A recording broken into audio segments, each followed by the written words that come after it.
Good morning! Maingay yung exhaust fan. Happy Mother's Day! Dito ako nag-ayos, no? Mag-ayos lang ako saglit.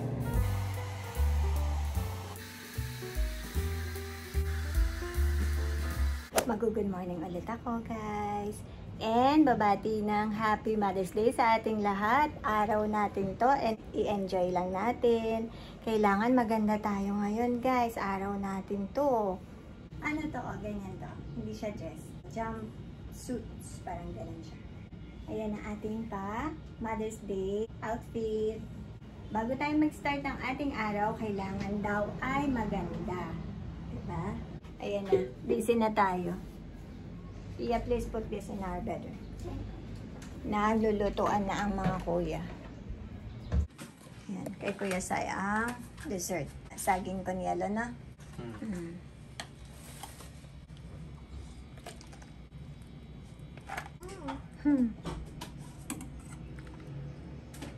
Meron na rin tayong marinated na tilapia. I-steam ko yung dalawa, tapos ito ay prito na lang. Para hindi lahat steam, may iba naman. Luto-luto. Higop-higop ka na dyan, ha? O, tikman natin yung ano ni Kuya Sai. Ang saging. Walang ano? Hindi ko lang nalagyan ng gatas. Kasi nga, masakit ang tiyan namin eh. Optional na lang yun siguro. Oo, ano, kung sino may gusto. Sige, tikman mo, baby, dali. Parang may bakal. Tawan? Ebap lang. Eba pa. Do we pour it or do we scoop? Just put it like that.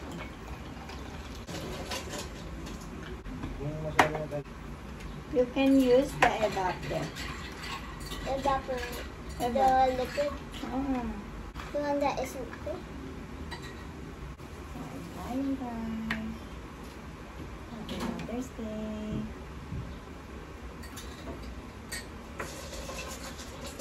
Buti hindi matamis. Kasi matamis yung ano, saging.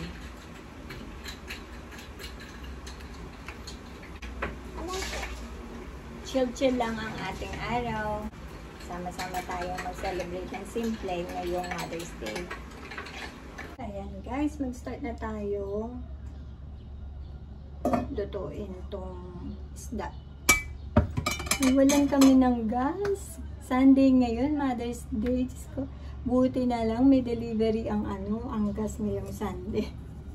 Kung hindi, meron naman dito sa may yung the electric, kaya lang matagal, tsaka isa-isa lang. Teka. Dahil sa wala na tayong foil, sana mag-work to.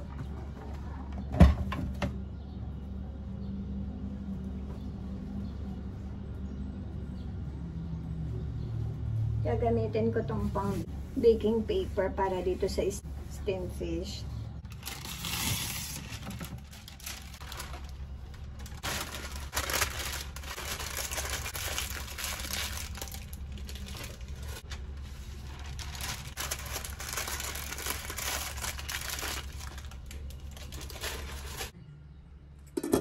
Importante sa atin itong Mother's Day event, lalo na sa ating mga single mom, kahit naman di single mom, kahit nga mga tatay na nagpapaka, nanay, ate, kuya, yung mga lahat ng tumatayo, lagi naman natin yan nasasabi, no? Pero ina-appreciate natin lahat ng taong nagpapakananay. Ang tatay kasi talaga, nabuhay sila sa mundong ito para maging provider. Pero ang nanay, ang bongga ng trabaho natin, no? Non-stop tayo, 24/7 talaga, sa buong taon. Hindi tayo pwedeng mag-pause, hindi tayo pwedeng magpahinga. Kasi kahit na bigay sa atin yung time na, sige ma, mag-chill ka, sige asawa o wife, mag-self-care ka sa labas. Yes, nakaka-relax yun. Pero yung isip natin habang nagre-relaxation tayo doon, yung isip natin nasa bahay pa din, di ba? Para na lang siguro sa mga mayayaman, pero sa ating mga simpleng buhay lang, ganun yung nararamdaman ko eh. Doon tayo sa ang hirap mag-handle ng isang buong pamilya kasi kailangan malakas tayo palagi, kailangan hindi tayo makikitang pinanghihinaan tayo ng loob kahit na merong, hello po, nandito po sa emergency, nabangga po, ha?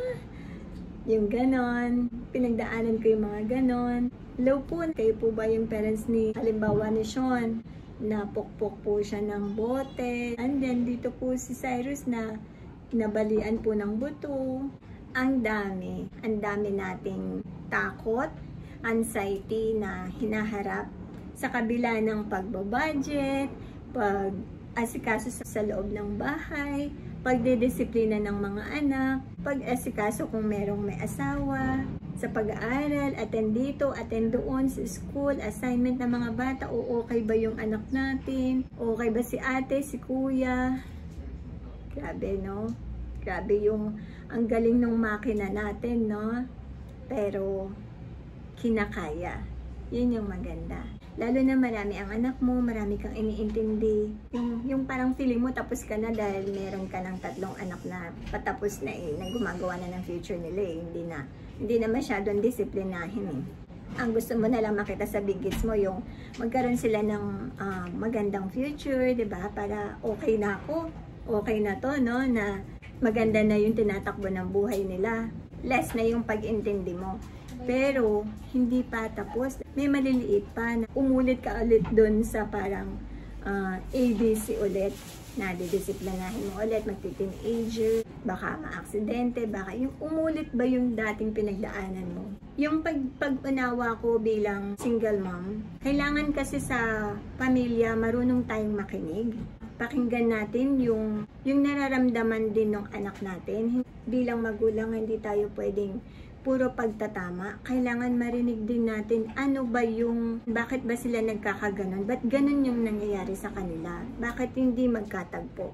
Hanggat maaari, yun yung tinatawag na open communication. Sinasabi ko din sa kanila, sa mga anak ko, na kung nahihiya silang magsabi, i-open nila sa text. Pag nag-open naman sila sa text sa akin, pumupunta ako sa kwarto nila and kinakausap ko sila ng personal at inaayos namin kung ano yung hindi mapagkaintindihan. And sa akin, pag alam kong ako yung may mali, wala akong pride. Wala akong pride sa pamilya ko. Sa pagpapamilya talaga, yun yung hindi dapat na, ano ka hang, ganyan-ganyan na, ginawa mo to, pak. Puro paggugulpi, puro pagdidisiplina, pero narinig ba natin yung side niya? Naintindihan ba natin kung, sige, ano dahilan mo? Pinakinggan mo, pero nagkaintindihan ba? Ako kasi, ma-advise ako. Hindi ako namamalo Kasi laki kami sa palo, sa mga tita. Natutunan ko yon, napag-aralan ko yung kung sa palo ba, palakihin ang bata and sa advice. So, dito ako nalinya sa pag-a-advise sa mga anak. And mas nag-work yun sa amin mag-iina. Kahit na sa biruan, masyado kaming cool lang kami mag-iina. Pero may limit yun. May limit ang lahat. Alam nila, lumaki sila na nakilala nila ako bilang nanay and sila ay anak. Ibig sabihin, may respeto. Kahit na anong pagjo-jokes, kahit na anong galit, ano yung struggle, ano yung arguments na nangyayari sa pamilya, may respeto. Yun yung limitation na sinasabi ko. Bilang ako na single mom at natutunan ko sa buhay ko, maging role model sa mga anak ko, ay yung disiplina ko sa sarili ko. Kasi alam natin gagayahin tayo Kung ano yung ginagawa natin, kung ano yung nakikita nila sa atin, kung ano yung sinasabi natin, yun yung gagayahin ng mga anak natin. So, maingat ako doon talaga. Lalo na dito sa loob ng bahay kasi gusto ko pag lumabas sila ng bahay, may disiplina sila. Pero syempre, paglabas ng bahay niya, may kanya-kanyang buhay, no? Pero at least dala-dala nila yung disiplina na galing dito sa bahay. Parang hawak natin yung mundo, no, Mamshi, no? Ang sarap lang maglabas ng saloobin pagka ganitong event, Mother's Day, no? Napaka-special. Talagang merong nabuo na ganitong event, no? Para isang araw para sa ating mga Mamshi, no? Na-appreciate nila yung effort, yung sacrifices natin. And ganun din tayo. Maganda rin na magkaroon talaga ng self-care. Yung kahit na maging maayos lang, naligo, kumain ng tama, self-care na yun. Tsaka ako, hindi ako nawawala ng paglilibangan, guys. Meron akong game sa cellphone ko. Pagka yung bawa, nag-i-edit ako, ganyan, ng video, o nawiwindang ako sa mundo ko. Ang gagawin ko, mag-games muna ako. Kahit na ilang minuto lang. Mga puzzle-puzzle na yan, o kaya yung farm bill, yung parang mga something ganon. O naman, meron kang halaman, maghalaman ka. Ganyan. Ganon yung mga ginagawa ko na self-care na rin yun na matatawag.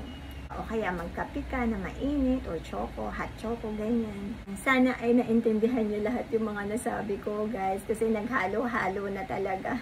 So, sobrang dami kong gustong i-share. And Happy Mother's Day sa ating lahat. I-enjoy natin tong araw na to. Kung kaya magsimba para magpasalamat. So, ayan guys. Tulog ang baby. Magsisimba tayo. Tulog ba ako dun? You look good. Oo. Ay. Ay, ang ate Ina. Ay, nakadress din. Ah, ang bebeng. Ang bebeng. Ayun, nakapony. Oh. Ah? Oh. Oh. Oh. Sino yan? Oh. Oh, halika na. Kompleto kami. Doon kami magsisimba, oh. Ayun, kitang-kita dito na. Dito na tayo sa church.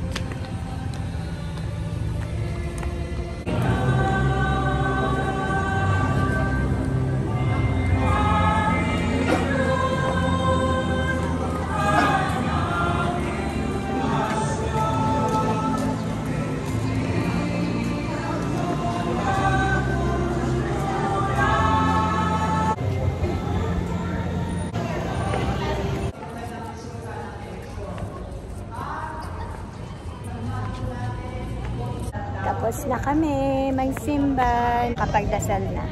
Happy Mother's Day sa lahat. Naghihintay lang ng Grab. Kakain tayo sa Landers.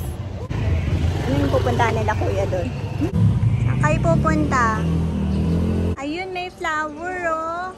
Sa mga ano siguro yan, dadalaw. Sasakyan. Ah, kasi may cemetery dyan eh no? Mama. Gutom na ang lahat. Kung ano available doon na kainan, doon na tayo kakain. Nandito na kami sa Landers. Tingin tayo na makakainan. Daming tao. Dami rin nagja-jogging. Ay, may mga nagte-tennis din ate, oh. Meron silang pa-bandit, live bandit. And some they were not more than me.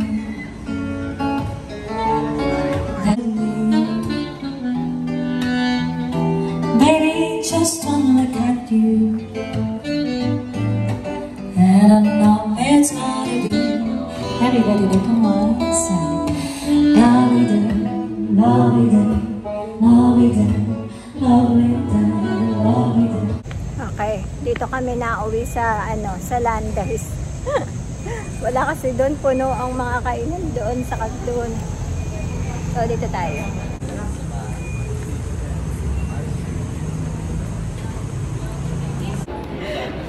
Sa labas itsurang sa labas mukhang walang tao eh, pero ang dami pala. Sige, try natin. Panggap kayo? Kain tayo. E-commerce na, ang dami tao kahit saan.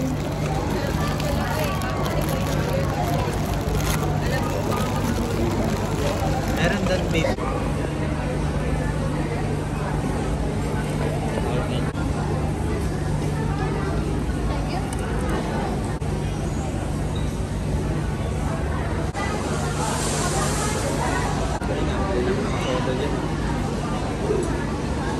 Ayan na, nakakain na. Papasyal lang dito sa labas. Daming tao doon pa rin, oh. Kahit sa Landers, ang dami pa rin tao. Dito din sa labas ng Landers, ang dami. Ah, may chow-chow. Nasaan? Parang di kami May chow-chow. Ikot-ikot. Ikot, kahit may nabook na sa likod. Waiting sa Grab. Bagay mo nga nakapony, baby. Oh. Alam mo ba kung sino nagpony ng hair ni Pia? Si Kuya Sai. Yeah, I was expecting it to change. Si Kuya Sai, pinonihan siya. Oh, nagustuhan din naman niya. Siya nag-aayos niya. Siya nagbibihis ng damit niya. Oh. Jersey, syempre. Ay, ang Ate Ina nagpipicture. Oh, ano ba yung nakikita mo dyan, te? Ano yan? It's not there. Dali ko na. Kunin mo. Kunin mo. Kunin mo. Ah, na photographer ang Ate Ina, oh. Finger on it. Oh, never mind. It's gone. Ano pinipila nyo dyan? Ano kaya yan? Nakapila? Bibili. Tumitingin lang kami. Gahanap ng gasto si ate. Oo. Daming kainan din dito sa labas. Gusto niyan, asukal. Doon yung may banda kanina. Hindi pa tayo nakapunta dun sa taas, no? View deck. Dispuhan ba doon? Pero may dampa, sabi, dampa. Nakakain na kayo dyan?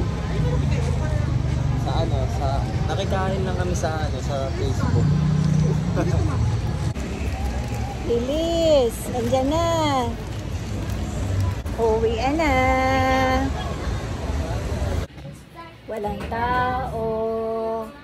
Summer lang. We're home na, summer. Sa bahay na kami.